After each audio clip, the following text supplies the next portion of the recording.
On August 2nd, the destroyer Maddox reported it was attacked by a North Vietnamese patrol boat. It was an act of aggression against us. We were in international waters. I sent officials from the Defense Department out, and we recovered pieces of North Vietnamese shells that were clearly identified as North Vietnamese shells from the deck of the Maddox. So there was no question in my mind that it had occurred. But in any event, we didn't respond. And it was very difficult. It was difficult for the president. There were very, very senior people in uniform and out who said, my God, this president is, they didn't use the word coward, but in effect, he's not protecting the national interests.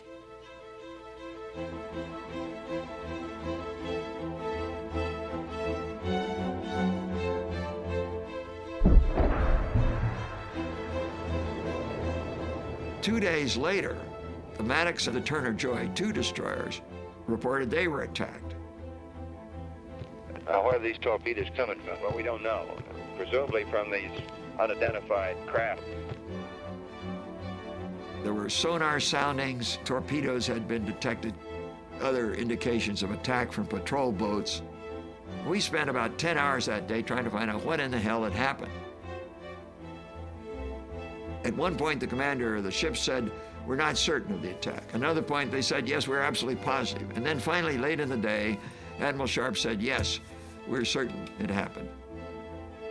So I reported this to Johnson, and as a result, there were bombing attacks on targets in North Vietnam.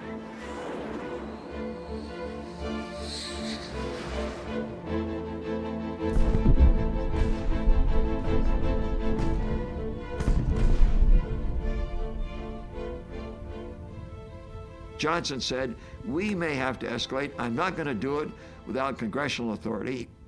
And he put forward a resolution, the language of which gave complete authority to the president to take the nation to war. The Tonkin Gulf Resolution. Now, let me go back to the August 4th attack.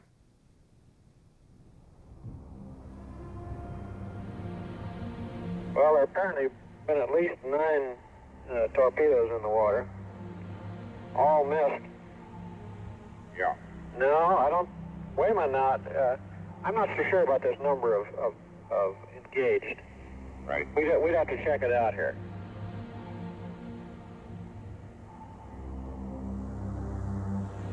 He said many of the reported contacts and torpedoes fired appear doubtful. Freak weather effects on radar and overeager sonarmen may have accounted for many reports. Okay, well, I'll tell Mr. McNamara this. That's the best I can give you, Dave. Sorry. It does appear now that a lot of these torpedo attacks were from the sonar man, you see. And they get keyed up to things like this. Everything they hear on the sonar is a torpedo. You're pretty sure there was a torpedo attack, then? Oh, no doubt about that, I think. No doubt about that. No, it was just confusion. And events afterwards showed that our judgment that we'd been attacked that day was wrong.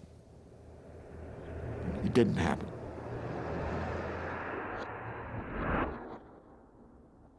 And the judgment that we had been attacked on August 2nd, which we'd made, was right.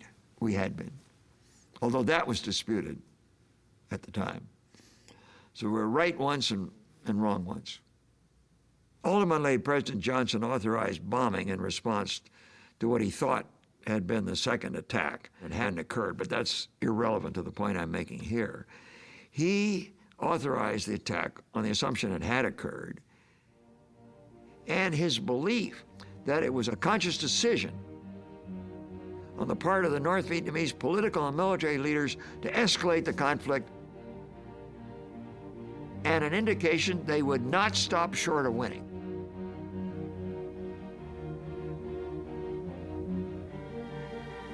We were wrong, but we had in our minds a mindset that led to that action, and it carries such heavy costs.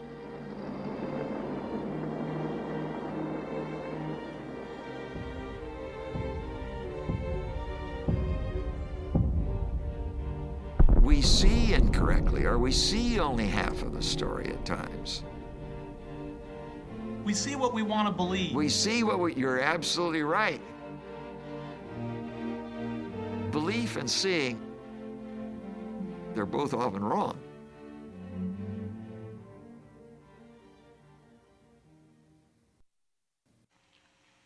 We Americans know, although others appear to forget, the risk of spreading conflict. We still seek no wider war.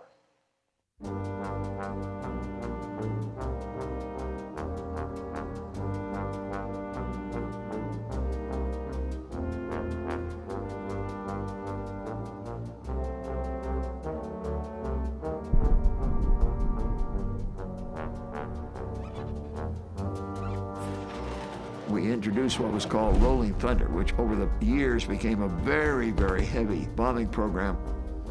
2 to 3 times as many bombs as were dropped on Western Europe during all of World War II.